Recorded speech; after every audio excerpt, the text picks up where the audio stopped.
សួស្តីបងប្អូនទាំងអស់គ្នាសួស្តីបងប្អូននេះគឺជាដើមប្រទាលកតុយកពើនៅមុខផ្ទះខាងម្ដាយនាងខ្ញុំគឺថារយៈពេលប្រហែលថ្ងៃកន្លងមកនោះគឺមេឃភ្លៀងជាប់គ្នាតដឹកដល់ពេលចឹងវាចាប់ដើមលាស់ល្អដល់ហើយមកធៀងវាធំឃើញតែចឹងណាបងប្អូនធៀងវាគឺប៉ុនអាដែងកដៃយើងណាអាកន្លែងគល់វានោះគឺប៉ុនកដៃធំមែនតើហើយប្រទាលកតុយកពើនេះផងដែរភិកច្រើនគឺគេយកទៅធ្វើជាភេសជ្ជៈសម្រាប់ញ៉ាំហើយវាជំនួយទៅដល់សុខភាពដូចជាជួយឲ្យត្រជាក់ក្នុងក៏ដូចជាជួយជាច្រើនមុខទៀតហើយមួយបែបទៀតនោះគឺគេយកទៅធ្វើជាគ្រឿងសម្អាងមិនថាជាប្រភេទប្រទាលលាបគេហៅអីលាបលើស្បែកเนาะមិនថាគេធ្វើជាប្រភេទជែលលាបស្បែកឬក៏ជាសាប៊ូកក់សក់ឬក៏សាប៊ូដុសមុខក៏មានជាតិប្រទាលកតុយកពើហើយនិយាយរួមមកគឺច្រើនណាបានច្រើនមុខបងប្អូនខាងផ្នែកសុខភាពនិងខាងផ្នែករោគសម្រស់សម្រាប់ប្រទាលកតុយកពើមួយមុខនេះហើយគុណប្រយោជន៍របស់វានោះគឺមានច្រើនណាសម្រាប់អ្នកដែលគាត់ផលិតជាផលិតផលមិនថាក្នុងស្រុកឬក៏ក្រៅស្រុកទេនេះខ្ញុំសង្កេតឃើញថាភាគច្រើនគឺ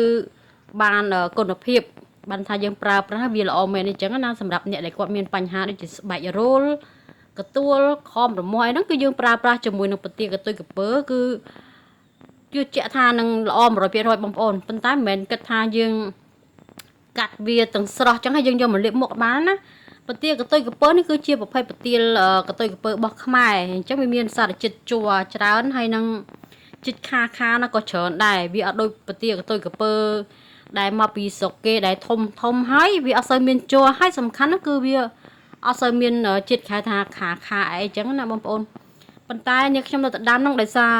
យើងទុកធ្វើនេះធ្វើនោះវាគ្រាន់បើជាជាងដែលយើងទៅទិញគេខាងក្រៅនាំអស់លុយ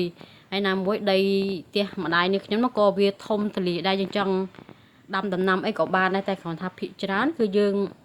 មានយកជាមួយនឹងការងារផ្សេងច្រើនទៀតអញ្ចឹងក៏អត់សូវបានដាំប៉ុន្តែនៅតែឆ្លៀតហ្នឹងបងប្អូនហើយនៅមុខផ្ទះម្ដាយនេះខ្ញុំគឺមានពីរកន្លែងពីរគុំហើយគុំហ្នឹងគឺខាងនេះគឺគុំតាតូចដែរប៉ុន្តែធៀងវាធំគ្រាន់ថាវាទៅប្រហែលមកកាភ្លុះយើងនិយាយថាមកកាភ្លុះមិនមែនមកគុំទេគឺ3 4គុំនៅខាងនេះហើយដែលនាងខ្ញុំថតមុននោះគឺមកកាភ្លុះវានោះគឺច្រើនគុំដែរប៉ុន្តែគ្រាន់ថាគុំខាងនេះគឺវាធំជាងខាងនោះទៀតបងប្អូន